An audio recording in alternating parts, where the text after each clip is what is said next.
39 years before the story of One Piece began, the future Pirate King, Gold D. Roger, and Marine Vice Admiral Monkey D. Garp united to take down the Rocks Pirates, a group consisting of many who would go on to accumulate power and gain significant notoriety, including Whitebeard, Big Mom, and Kaido, three of the four emperors who ruled the New World at the time Luffy's adventure began. Roger and Garp together defeated this group's captain, Rox D. Xebec, on the island called God Valley, where Rox is believed to have been killed. Xebec united this eponymous group on Pirate Island, a location first mentioned in Chapter 306 as a pirate's paradise and the place of origin for the Davy Back fight. On God Valley, Rox targeted a group of celestial dragons seemingly living outside the Holy Land of Marijois. Xebec's unrealized ambition was to ascend to the throne of World King, a position we now know to be secretly occupied by the enigmatic Bibu. Many have theorized that Marshal D. Teach, otherwise known as Blackbeard, currently one of the four emperors, is the child of Rox, and I think this makes a lot of sense. Teach is 40 years old, meaning he was born just 2 years prior to the incident on God Valley. He has chosen Pirate Island, the location where the original Rocks pirates formed, as his base of operations. As revealed in the databooks, Teach has named his ship the Saber of Xebec, which implies some degree of reverence for the fallen Rocks. Xebec and Teach both carry the middle initial D, which we know is passed from parent to child. Luffy inherited the name from his father and grandfather. Both of Ace's parents, Roger and Rouge, bore the name D. Trafalgar Law inherited the name from his father, while his other middle name, Wooder, was passed on from his mother. However, it's worth noting that Teach does not have the same family name as Xebec. It's possible that Teach took the name Marshall to mask his true identity, which could betray his true ambition, given the particular level of infamy previously achieved by the Rocks pirates. Teach maintained a relatively low profile aboard Whitebeard's ship, choosing to remain inconspicuous until the opportune moment arose to steal the darkness fruit from Thatch. It's also possible that Teach has taken his mother's family name, which would create an interesting parallel to Portgas D. Ace, who also took the name of his mother, Portgas D. Rouge, rather than his father, Gold D. Roger, in order to honor the sacrifice his mother made to keep him safe as an infant. After emerging victorious from their fateful duel, Teach's machinations precipitated Ace's death at the Battle of Marineford and set Blackbeard on a collision course with Luffy in pursuit of the treasure One Piece. That Teach, the son of Xebec, targeted Ace and Luffy, the son and grandson of Roger and Garp respectively, responsible for the demise of Rocks, in pursuit of a position among the seven warlords would make sense from a narrative perspective, given the prominent role played by destiny or the guiding hand of fate in the lives of those who carry the name D. God Valley, the site of Rock's demise, is notable in that it is the only known location outside the Holy Land Marijois where reside celestial dragons on a permanent basis. It is not yet known why Xebec specifically chose these nobles as the target of his attack, but it would imply there is something unique or special about the previous inhabitants of God Valley. After the defeat of Rocks, God Valley has seemingly vanished from all maps, and the incident has largely come to be regarded as folklore. We saw during the O'Hara incident in Robin's flashback the lengths to which the world government would go to erase an uncomfortable truth of its own history and rise to power. We later see a conversation unfold among the five elders during the reverie concerning a great cleansing to restore balance. We also learn that Im designates Vivi as a target of attack when her father Cobra, King of Alabasta, opens a line of inquiry with the elders concerning the defection of Alabasta's monarch 800 years prior during the formation of the world government. From this we can deduce that the government may have taken drastic action to erase all traces of God Valley, including perhaps any survivors. It is also significant that almost all of the most powerful pirates in the One Piece world, including the four emperors, have a connection to the incident on God Valley. Roger, Whitebeard, Linlin, and Kaido were all directly involved in the conflict. Luffy's grandfather Garp fought alongside Roger, while Xebec, potentially the father of Blackbeard, incited the incident. All of the emperors are thus accounted for except for one. Red-Haired Shanks, the pirate who served as both herald and mentor in the first stages of Luffy's hero's journey, imparting special power in the form of a devil fruit and issuing the call to adventure, is the only member of the Emperor class to have no obvious ties to the battle on God Valley at this point in the story. I believe Red-Haired Shanks is a child of God Valley born of the celestial dragons. He is 39 years old, meaning he was born 1 year prior to the battle between Roger and Rocks. Roger left the Grand Line for 10 years after the God Valley incident, returning for his final voyage with Shanks, now wearing the straw hat which once belonged to Roger and will be later passed on to Luffy aboard the Oro Jackson. It's not yet clear where Roger was or what he was doing during this time, but I believe he may have been watching over Shanks, a baby he rescued from God Valley. As mentioned, all traces of God Valley and the battle between Roger and Rocks have been erased from history by the world government. Sengoku tells the Marines that Roger and Garp united to defend the celestial dragons and that they together defeated Rocks, but he does not state that they were successful in preventing any casualties. The death of a celestial dragon, a world noble, at the hands of a pirate would certainly be sufficient cause for the government to erase all traces of the incident and the island where it took place. When Shanks meets Whitebeard in chapter 434, titled Whitebeard and Red Hair, he brings wine from the town where he grew up in the West Blue. Although this is the place where Shanks grew up, nowhere is it stated that this is also the place where he was born. As mentioned previously, after the incident on God Valley, Roger took a 10-year hiatus from his voyage in the Grand Line, despite having begun anew after discovering the importance of the road poneglyphs on Lodestar Island. Despite the pressing nature of this revelation, he stepped back for a full decade, only returning when his time began to run short as a result of a terminal diagnosis. What was the real reason for Roger's departure from the Grand Line? I believe Oda gave us a clue in chapter 966. 2 years after Roger's final voyage began, he battled Whitebeard on a certain island. Kozuki Uden decided to join Roger for the final leg of his voyage in order to decipher the poneglyphs, guiding Roger to the final island. When Odin comes aboard the Uro Jackson, he is joined by his wife Toki and 2 children, Momonosuke and Hiyori. As the crew celebrates their new companion, Rayleigh and Roger hold the 2 children, and Rayleigh remarks that it reminds him of the old days. Roger replies that it has been a long time since he's been around a baby, which strongly implies Momo and Hiyori were not the first 2 children to voyage with the Roger pirates. During Luffy's formative years on Dawn Island, Shanks had taken up Windmill Village as a base of operations. It's unclear what kept Shanks in the East Blue for so long before finally setting out on the voyage which made him a member of the current cadre of emperors who rule the New World. However, I believe it's a reasonable hypothesis that Shanks was remaining in close proximity to Goa Kingdom in order to watch over Portgas the Ace, who was being raised by Dadan and the Mountain Bandits.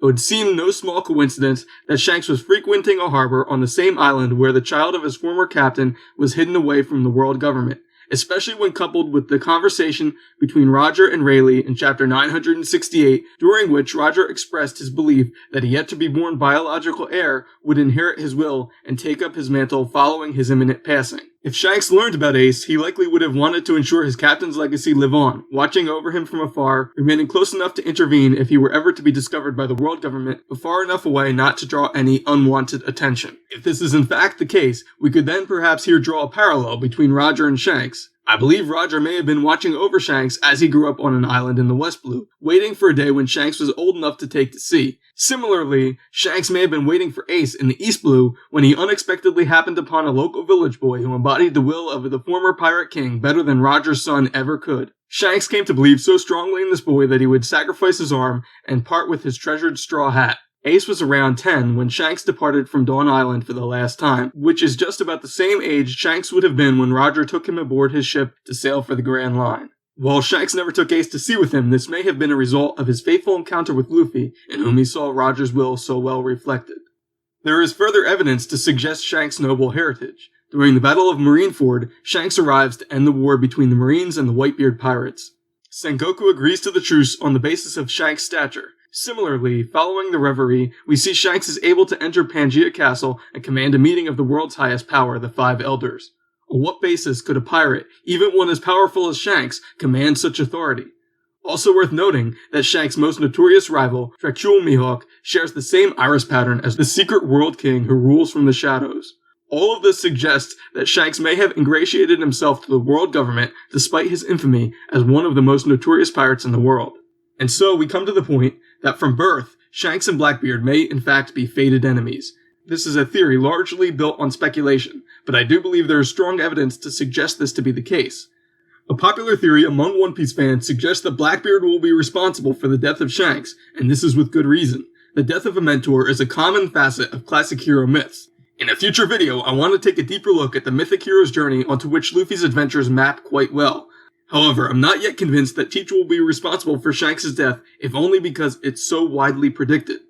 That said, Shanks and Blackbeard rarely appear separately in the manga. Shanks and Blackbeard appear in back-to-back double-page spreads in chapter 234 when the Blackbeard pirates are formally introduced into the series. Shanks and Whitebeard's meeting in 434 is soon followed by Blackbeard's battle with Ace in chapter 440. Both of these pairs of scenes build to the Paramount War which concludes the first part of the series. Blackbeard's arrival at Marineford, which escalates the conflict, is soon followed by Shanks, who restores peace. Blackbeard's parting words ominously portend a future battle between the two. Both Shanks and Blackbeard appear on the covers of volumes 25, 45, 59, 95, and 96. Neither character has appeared on a volume cover absent the other. In the years following Roger's death, before he left the Grand Line and settled in the East Blue, when Shanks rivaled Mihawk, he crossed paths with Blackbeard, receiving the distinctive scars which cover his left eye. Shanks warned Whitebeard of the danger Teach represented to Ace, and it would seem likely the subject of his recent meeting with the Five Elders at the Reverie is similar. We have seen in the Dressrosa arc the manner in which bloodline and personal history shape present conflicts in One Piece. Monkey D. Luffy and Trafalgar D. Law, both bearers of the Will of D, clashed with Don Quixote do Flamingo, fallen celestial dragon. Under the current regime, the celestial dragons have elevated themselves to the position of gods to live above ordinary folks. Pirates who carry the name D are branded as devils, the fated enemies of the gods. Where the world nobles are devils living as false gods, those who call themselves pirates live free from this tyrannical societal structure. In early drafts of One Piece, Oda distinguished morally upstanding pirates like Luffy, who use this freedom to do what's right when it's right, as peacemains, while those who do evil he referred to as Morganeers. This nomenclature is not used in the final version of One Piece because Oda chose the simpler and more elegant approach of allowing readers to intuit the morality of a character based upon their actions. And though this formal classification system was abandoned in the final version of the story, this distinction between upstanding and cutthroat pirates is made apparent with Luffy and Blackbeard occupying opposite extremes of the spectrum. In a world where the institutions of power have been corrupted, freedom from said institutions in the form of piracy may be seen as a virtue. Thus, the one to take up Roger's mantle of Pirate King and shoulder the burden of history, bringing the light of the new dawn, may be considered a hero if they utilize the freedom this position bestows for the betterment and liberation of others. The will of D, those called devils, is not to do evil but to do good, to oppose the real devils who call themselves gods.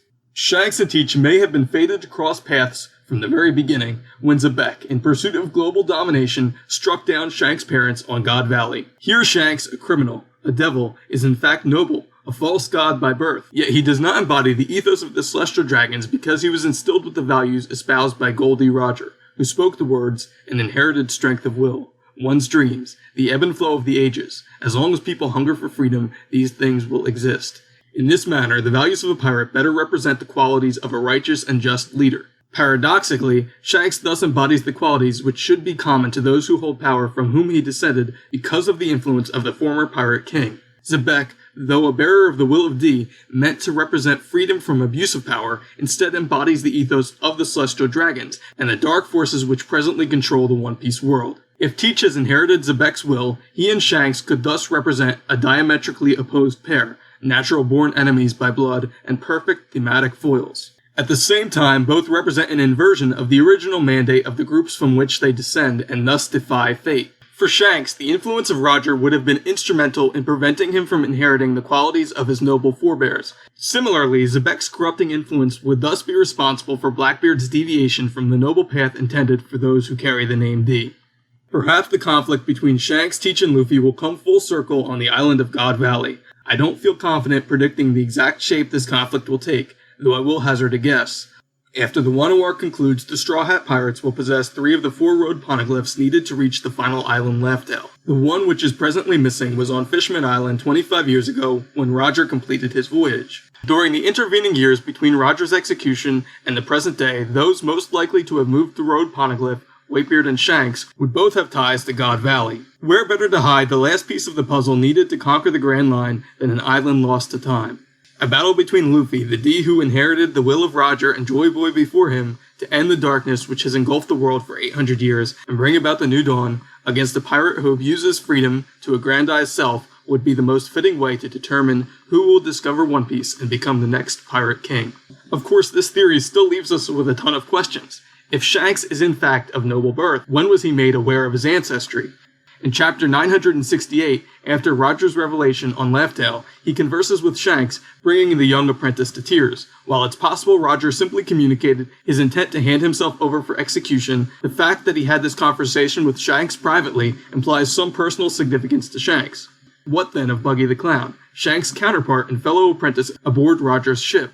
Was Buggy also rescued from God Valley as an infant? Could Buggy be the one truly of noble lineage, while Shanks is the child of rocks, or one of the slaves kept by the Celestial Dragons? While I personally believe Shanks fits the role of Celestial Dragon much better, It's worth noting that Buggy also tends to return to the story around the same time as Shanks and Blackbeard. To play devil's advocate, Buggy exhibits the moral characteristics of the world nobles. Regardless of Buggy's origin, his connection to Roger and Shanks, and his search for the legendary treasure of Captain John, a former member of the Rocks Pirates, may also draw him into the potential conflict between Luffy, Blackbeard, and Shanks. It would certainly be fitting for Buggy, the first true pirate rival Luffy faces on his adventure, to be present on the final island before reaching Laugh Tale, where Luffy will discover One Piece and become the Pirate King. Returning lastly to the question of why Rocks targeted the celestial dragons of God Valley rather than those living in the holy land of Marijois in his quest to become world king, perhaps this implies those he slew were not ordinary nobles.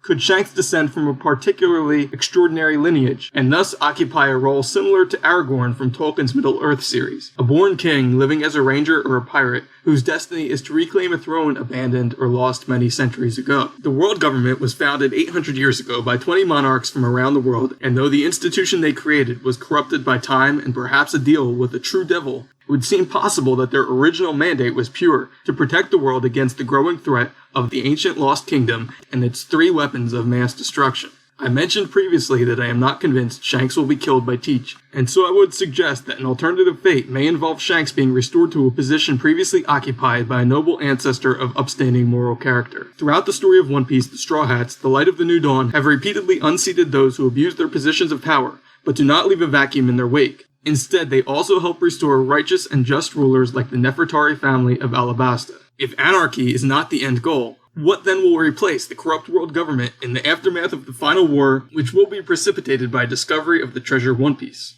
At the Battle of Marineford, Shanks negotiated a truce between the pirates and marines in order to restore peace, demonstrating the qualities desired in moral and just leadership. Could Shanks' role at the end of the series then be to preserve the peace restored by the Straw Hats in completion of their fateful voyage? With the final saga fast approaching, these are questions we may soon have answered. Let me know what you think in the comments section down below. If you enjoyed this video, please leave a like. There are many more videos I'm planning to make, so if you're interested and want to be notified when they go live, please subscribe and hit the bell icon. I'm really grateful to everyone who checked out my previous videos. I'm going to link my most recent chapter discussion and theory video about Kaido and the secret of the Dragon Devil Fruit, so if you're interested, be sure to check them out.